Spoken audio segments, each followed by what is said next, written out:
First versus second this weekend, Chelsea versus Manchester City. I'm absolutely buzzing for this game. I probably won't sleep the night before, but we'll see what happens. And I'm going to predict it here on Let's Talk Tactics. If you're watching after the game, make sure to leave your comments in the section below. Let me know whether I was right or wrong. Goals will be annotated there. But stick around, because I'm going to talk first and foremost what Manchester City have to do coming up against Chelsea without Diego Costa. So let's see what's going to happen. The first problem that Manchester City have, I talked about this on Blue Moon Rising TV, go and check out that channel, is Vincent Kompany and his partner defenders. They don't know what to do when it comes to stepping to other players. So let's look at the formation that they had in their previous game. So there, it's a 4-2-3-1 standard formation that they've been going out with throughout the season. This is the one they had against Arsenal, obviously a 2-0 defeat. And I want to highlight here really quick on the iPad what happens with Vincent Kompany and his partner and defender. They're all in line. They step up together and they go back together. It's not necessarily a bad thing when they're playing an offside trap, but they don't play an offside trap. So the ball against Arsenal broke in here. They were caught out. It then made a run in behind, and Santi Cazorla bent his run round. Kompany came in, penalty given away. Same thing happened against Middlesbrough. Kompany and Boyata caught up right high up the field. Imagine this was Middlesbrough. The ball broke in behind. There was no cover in this area. They don't play stagnant. They technically should be like this. This is the way all good defenses should shape up. A little bit of staggering. If the ball's coming down this side, there's nothing wrong with the staggered line. But they're getting caught far too flat.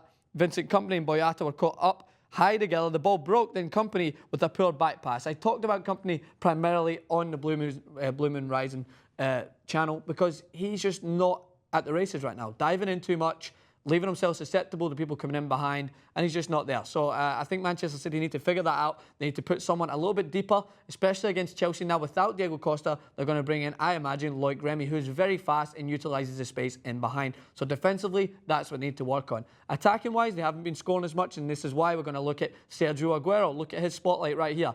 Not scored since he's came back from injury. Fair enough, he only came back for 7 minutes against Everton, 23 minutes against Everton again, and then he's not scored these last two 90-minute appearances. And the reason why I think this is happening is because Manchester City are going with this 4-2-3-1 with an Aguero who's not fully fit, and he needs to be partnered with someone up top. So this is what I would imagine they should do in their next game. Fernando and Fernandinho don't play well together, I'm afraid. Both of them, this holding midfielder role, they're in here and they're getting caught high up with this, and there's this gap in between. That's why someone like Kompany and Boyata are stepping out. So I would split this up. I think they need to go with a 4-4-2. Play either Fernando or Fernandinho, and I'd start with Lampard in there because he can go up and back, whilst either Fernando or Fernandinho, whatever one you want to choose, they're both very similar to me. Sound similar, play similar. Sit them in that defensive midfielder role because they should protect that defence with all their life. Without Diego Costa, Chelsea will be looking for more direct balls in behind to utilise Loic Remy's speed. So they should sit someone there with maybe a Frank Lampard, like a diamond, and then you can either toy with Silva, Milner, whoever you want to play, and I'd partner Dzeko up top with Aguero.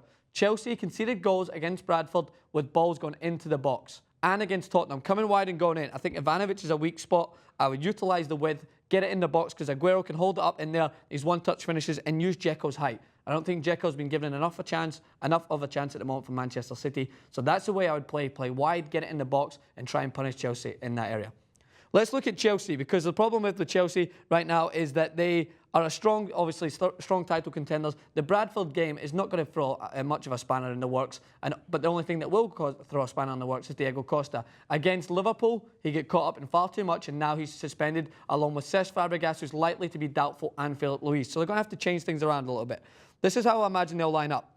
I don't imagine much will change. I think they'll bring in Matic, who'll play in that midfield role. I think Oscar and Ramirez will partner in the middle. Willian, Hazard, and Loic Remy, I think, will play up top. And the difference between playing with Loic Remy and playing with Diego Costa is Diego Costa will play right on the last man, make direct runs in behind. What Loic Remy will do is he'll just play so high and try and find these big spaces in behind, make looping runs into the corners, make looping runs because he's very fast and he utilises big spaces in behind. Fabregas is their main man. He's going to be a bigger loss for me than Diego Costa. They're going to have to utilise their wide men to now provide assists. And that's when Eden Hazard, without Fabregas, will find a lot more room in behind here. Chelsea need to try and drag out Fernando or Fernandinho or both so that they find this space in here. Because this is where Man City concede goals.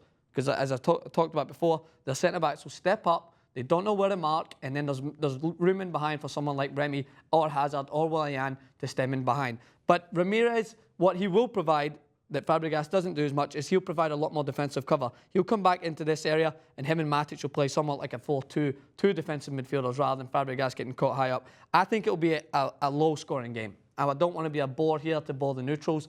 I don't think there'll be a lot of goals. I think Mourinho knows how to exploit his opponent's weaknesses, and I can see Chelsea, similar to the Liverpool game, maybe grabbing a 1-0 win. I do predict 1-0 to Chelsea. I would be surprised if Manchester City won the game. I wouldn't be surprised if it's a draw.